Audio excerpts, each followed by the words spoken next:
What happens when the woman you plotted to kill shows up alive at your wedding? Stay with me because this true Lego story will shock you to the core. Welcome to Twisted Love Files, where betrayal, greed, and deadly secrets unfold. If it's your first time tuning in on this channel, please hit the subscribe button and like this video. Also share it to your friends and family. Today's story is about a perfect wife, a cheating husband, and a mistress who plotted murder. But their victim refused to stay dead. Let's dive in. Vera and Oliver's home in Lekki, Lagos, was a masterpiece of modern architecture. Much like Vera herself, a renowned architect whose designs grace the skylines of Nigeria's bustling cities. Their life, from the outside, was the very picture of success and marital bliss.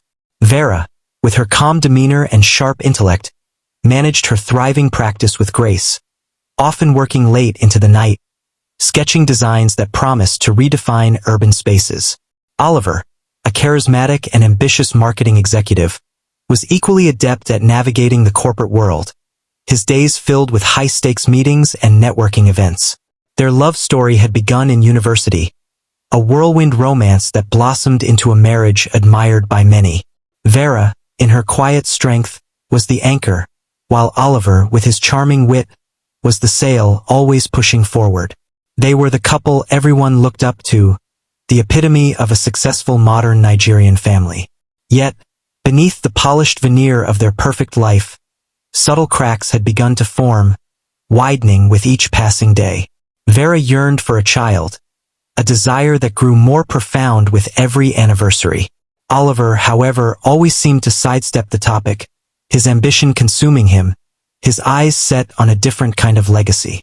He often seemed distant, his answers vague, his affections less fervent than they once were. Vera, ever the pragmatist, attributed it to work stress, convincing herself that their love was simply maturing. It was during one of Oliver's late-night office sessions that Sophia entered the picture, a new hire in his department. She was younger, vibrant, and possessed a captivating energy that Oliver found himself increasingly drawn to. Her laughter was infectious, her eyes sparkling with ambition that mirrored his own. Unlike Vera, who seemed content in her established rhythm, Sophia was hungry, eager to conquer, and her presence felt like a jolt of electricity in Oliver's increasingly predictable life. What began as innocent office conversations over shared project deadlines soon morphed into discreet lunches, then lingering glances and finally, hushed late-night calls when Vera was asleep. Sophia was calculated in her charm, a master of subtle flattery, feeding Oliver's ego in ways he hadn't realized it craved. She was the excitement he had unconsciously longed for, a forbidden fruit promising a new kind of freedom. The affair deepened quickly, fueled by stolen moments and whispered secrets.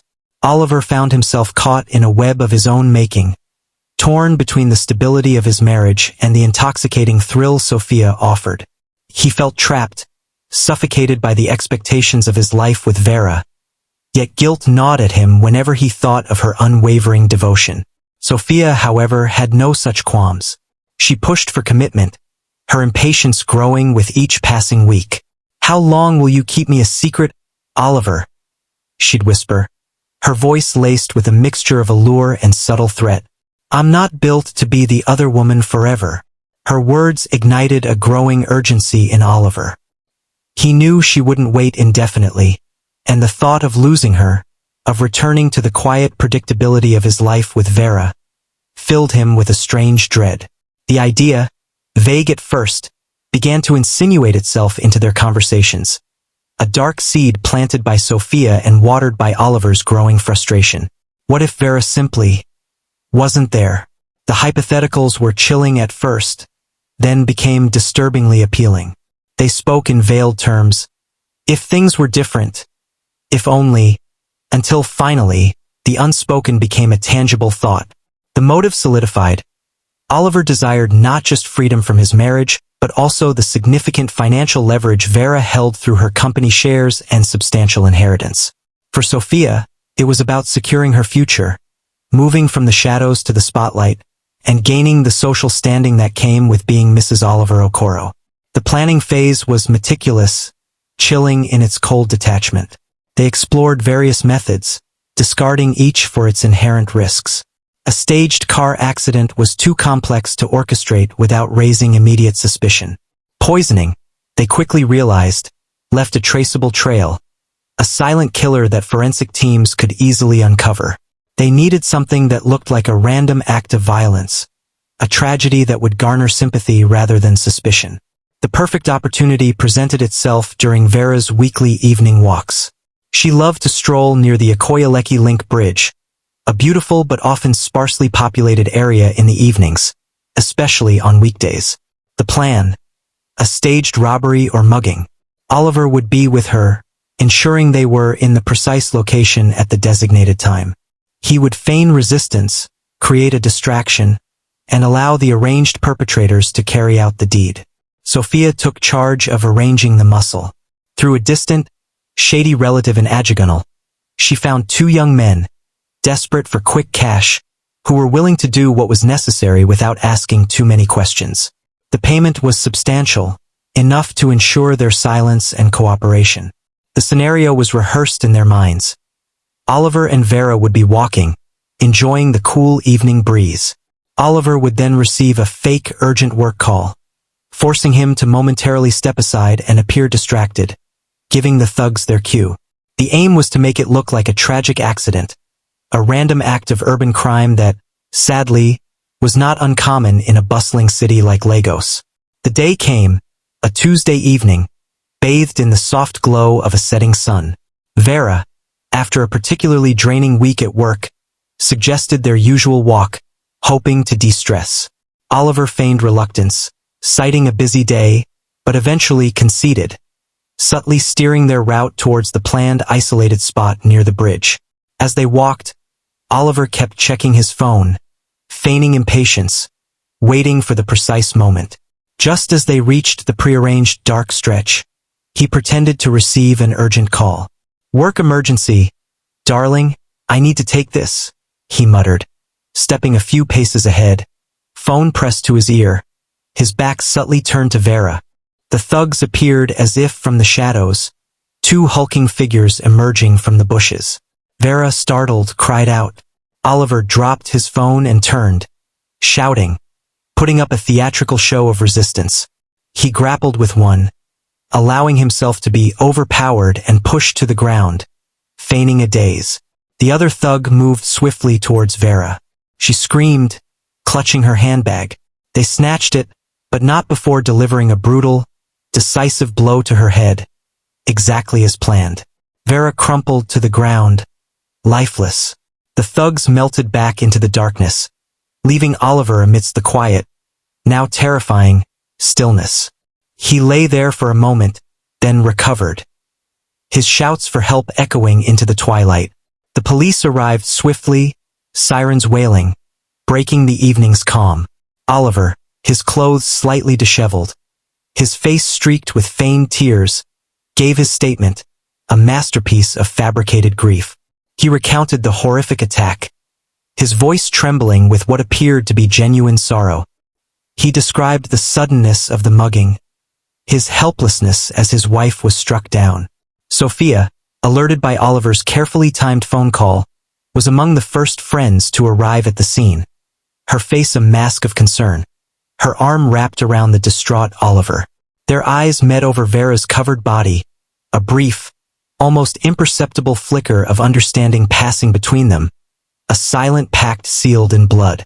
Vera's family arrived soon after, their grief raw and agonizing. The shock of her sudden, violent death reverberated through their close-knit community.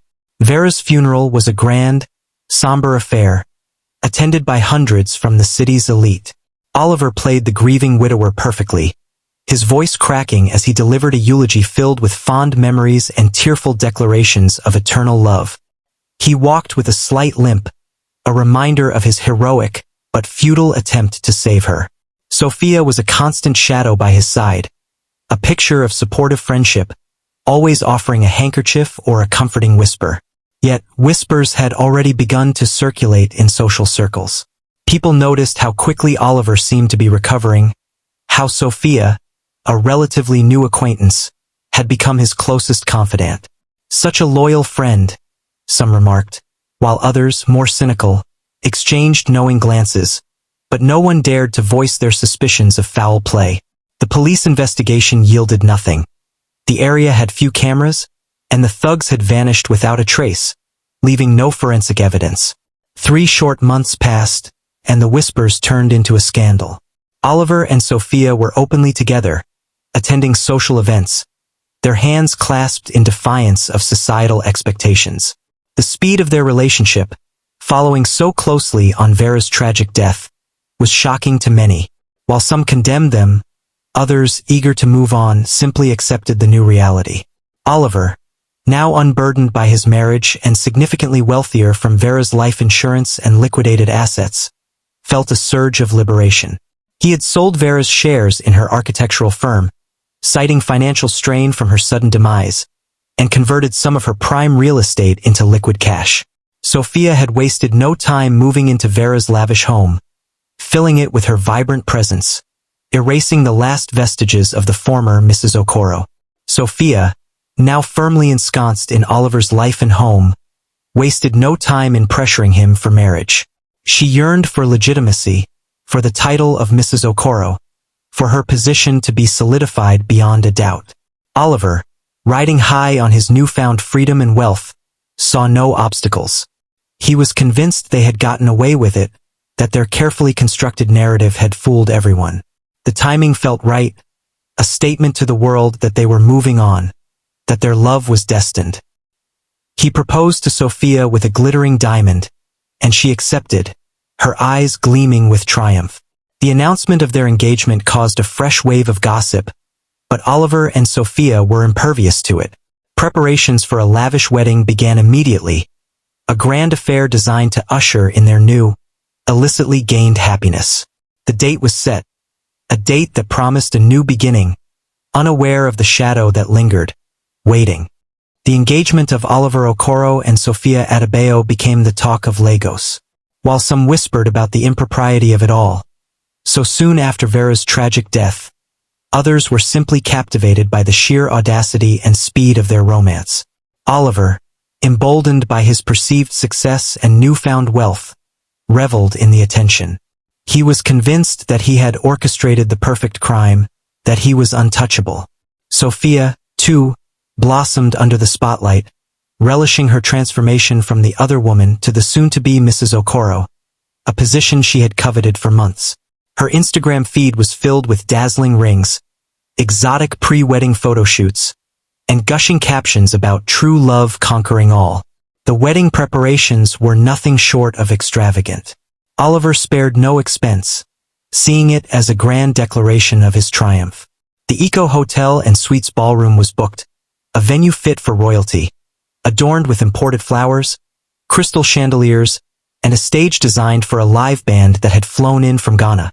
Sophia meticulously selected every detail, from her bespoke Vera Wong gown, custom-made in Paris, to the diamond-encrusted shoes that cost more than some people's annual salaries.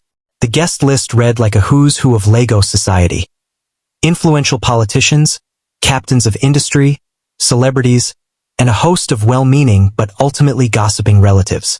Invitations, embossed with gold leaf, promised an event that would redefine luxury. Yet, despite the outward display of opulence and joy, a subtle undercurrent of unease sometimes rippled between Oliver and Sophia. Late at night, in the mansion that once belonged to Vera, shadows seemed to play tricks on Oliver's mind.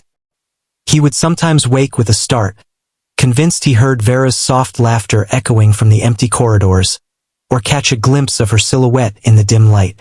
Sophia, too, occasionally complained of a chill in the house, even on the warmest nights, or swore she heard a faint, familiar scent of Vera's favorite jasmine perfume lingering in the master bedroom. They dismissed it as stress, a byproduct of the intense planning and the lingering societal judgment. They clung to each other, reinforcing their shared delusion of invincibility. "It's just our minds playing tricks," Oliver would reassure Sophia. "We've been through a lot." But deep down, a tiny, persistent seed of doubt had been planted. Vera's family, still reeling from her death, had publicly distanced themselves from Oliver. They had issued a terse statement through their lawyer, condemning the rapid engagement and declining to attend the wedding. "Our daughter deserves better," the statement had read, "and we mourn her loss in dignity, not in a hasty celebration of a new union." This public shunning, however, did little to deter Oliver and Sophia. In fact, it only seemed to fuel their resolve, cementing their narrative that Vera's family was simply jealous or unable to move on. The wedding day dawned bright and clear, a perfect Saturday in November. The sun streamed through the stained glass windows of the grand ballroom, illuminating the elaborate floral arrangements. Guests, dressed in their finest traditional wear and designer suits, began to arrive, their chatter filling the air with a mix of excitement and thinly veiled curiosity. The atmosphere was electric, a blend of anticipation and hushed judgment. Oliver, resplendent in a tailored cream suit, stood at the altar, a confident smile plastered on his face. Sophia, breathtakingly beautiful in her flowing white gown, floated down the aisle, her veil shimmering, her eyes fixed on Oliver, a triumphant gleam in them. The organ played a grand processional, and camera flashes erupted, capturing every moment of their illicit happiness. The ceremony proceeded flawlessly. The officiating pastor, a charismatic preacher known for his elaborate sermons, spoke eloquently about love, commitment, and new beginnings. Oliver and Sophia exchanged rings, their vows resonating with what seemed like genuine emotion. The guests applauded, a collective sigh of relief and approval sweeping through the room. It was almost over. The pastor, beaming, raised his hand to deliver the final blessing. "By the power vested in me, I now pronounce you husband and..." Just as the words hung in the air, a sudden hush fell over the crowd. A ripple started from the back, slowly making its way to the front, like an invisible wave of disbelief. The murmur grew into gasps, then outright shouts. Oliver and Sophia, caught in their moment of bliss, didn't immediately notice. The pastor, his hands still raised, paused, his eyes widening, fixed on the back of the room. Then Oliver saw her, standing at the grand entrance, bathed in the sunlight streaming through the open doors, was Vera. She was not a ghost. She was undeniably, breathtakingly real. Dressed in a simple but elegant cream suit, her hair styled immaculately, her face serene, almost ethereal. A faint, knowing smile played on her lips, her eyes, usually soft, now held a glint of steel. She looked healthier, stronger, more radiant than Oliver had ever seen her. A collective gasp echoed through the ballroom, followed by a deafening silence. Utter pandemonium erupted. Cameras dropped, guests shrieked, some fainting, others rushing towards the exits in a stampede. The band's music died, replaced by a cacophony of panicked shouts and desperate whispers. Oliver's jaw dropped. His face, moments ago flushed with joy, turned ashen, all the blood draining from it.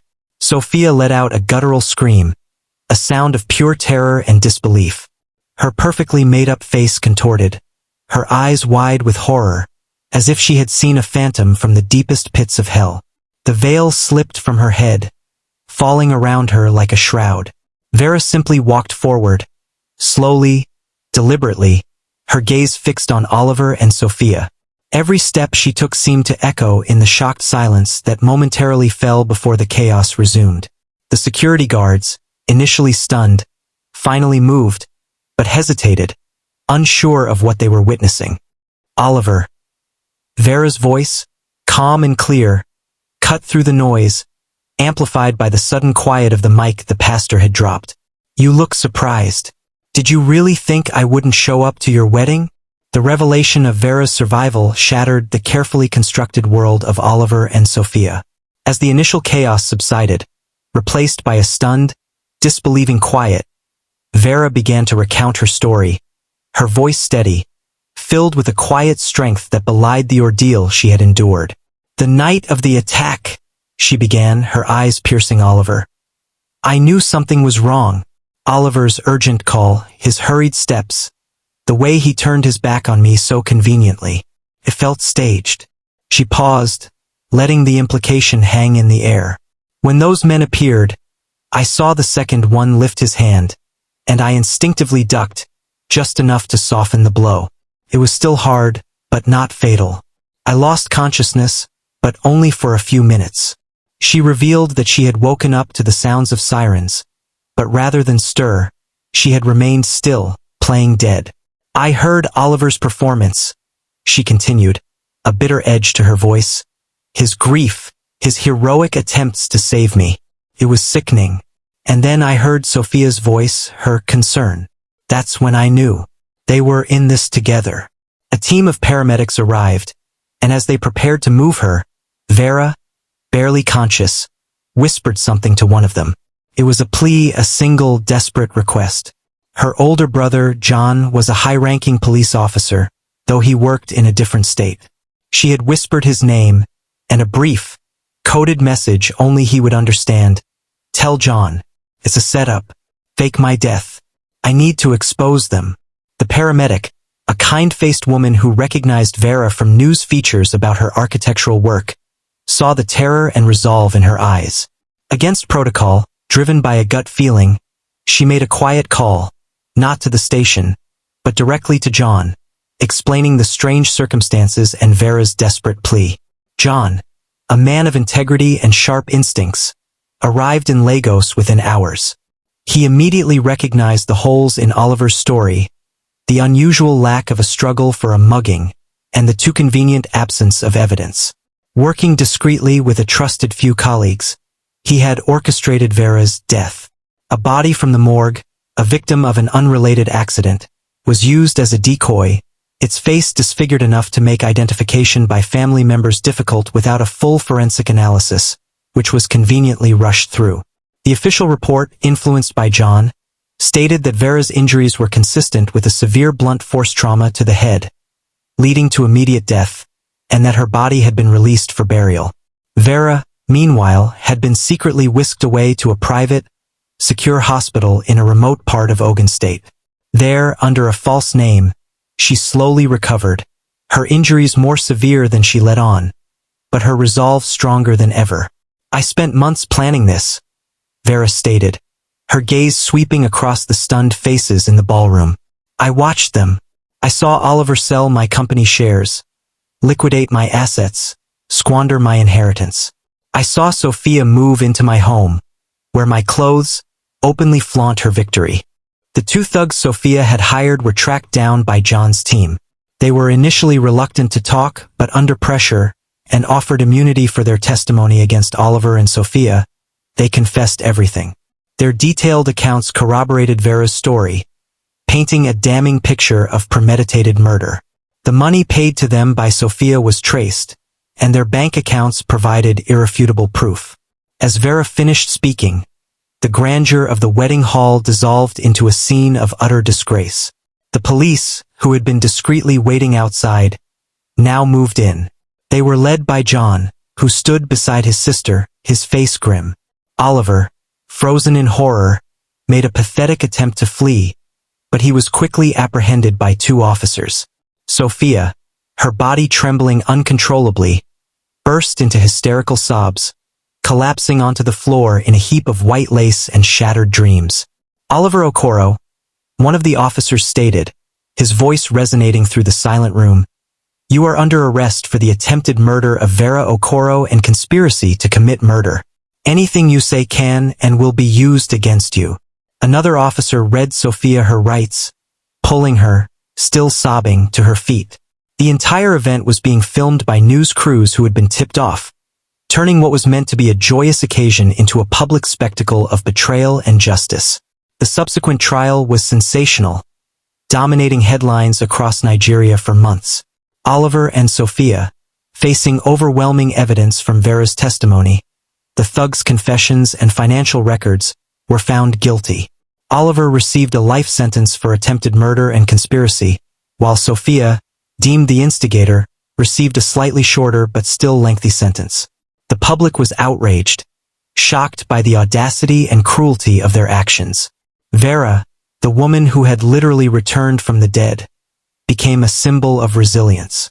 She emerged from the ordeal a changed woman, stronger and more determined than ever. She reclaimed her life, her business, and her dignity. The architectural firm, though initially shaken, thrived under her renewed leadership, her story adding an inspiring layer to her already impressive reputation. She never remarried, choosing to focus on her work and her family, particularly her brother John, who had risked his career for her. The grand ballroom at Eco Hotel, once the scene of a lavish wedding, became etched in Lagos's memory as the place where a dead woman walked, exposing the dark heart of deceit. The story of Vera, Oliver, and Sophia served as a chilling reminder that appearances can be deceiving, and that sometimes the dead do return, not as ghosts, but as avengers of their own truth. And that's how Vera turned her own murder into the ultimate revenge. What do you think? Did justice truly win? Drop your thoughts in the comments, like, and subscribe for more shocking true stories on Twisted Love Files.